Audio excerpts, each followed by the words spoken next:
Recent tensions between Pakistan and Afghanistan have escalated into one of the most serious military confrontations seen in years.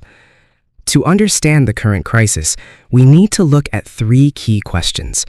Has Afghanistan actually lost territory to Pakistan? How much damage has Afghanistan suffered?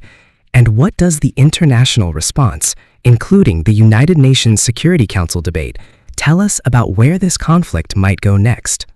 First, the question of territory. Despite intense fighting and cross-border military operations, any territorial gain by Pakistan would be temporary, as Islamabad has not officially declared the captured territory, and international border would still remain the Durand Line between the two countries. Pakistan claims that during its operations, it neutralized or temporarily captured several Taliban border posts and military positions. Afghan authorities, however, claimed that they destroyed Pakistani installations and forced Pakistani forces to withdraw from certain locations. Because these clashes are happening in isolated border regions with limited independent access, many of these claims cannot be verified.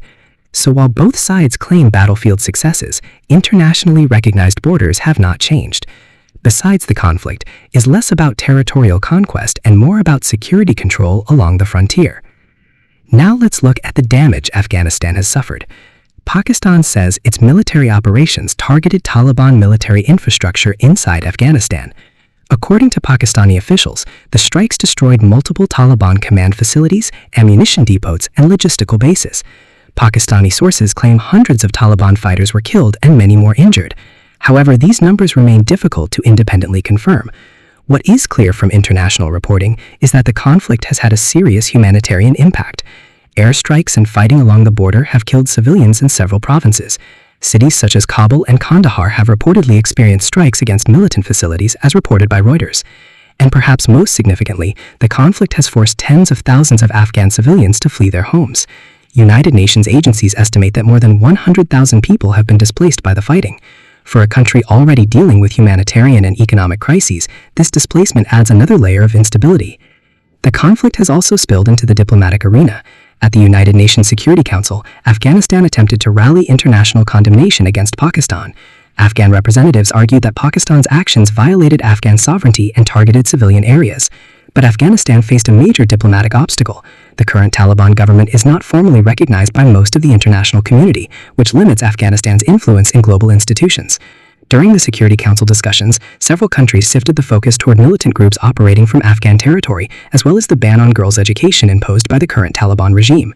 Pakistan argued that its actions were acts of self-defense against cross-border attacks by groups such as Tehrik-e-Taliban Pakistan, or TTP. India strongly criticized Pakistan during the debate, accusing it of violating Afghan sovereignty and destabilizing the region. However, India's attempt to rally broader international pressure against Pakistan did not fully succeed. Many countries emphasized the need to address terrorism in the region, rather than framing the issue solely as Pakistani aggression. This created a difficult and embarrassing diplomatic moment for both Afghanistan and India. Afghanistan struggled to gain strong international backing, while India's position did not translate into a unified global response. So where does the situation go from here? Analysts see three possible paths. The first is de-escalation through negotiations. Both countries could engage in talks aimed at improving border security and addressing militant activity along the frontier. The second possibility is continued low-intensity conflict. This would mean periodic airstrikes, border skirmishes, and militant attacks, essentially a continuation of the tense relationship that has existed for years. The third and most dangerous scenario is regional escalation.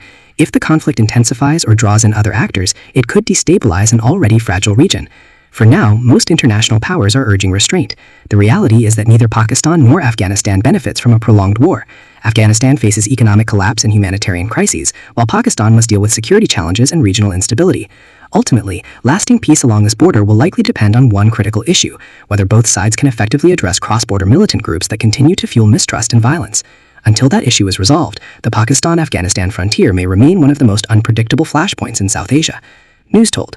Truth beyond headlines.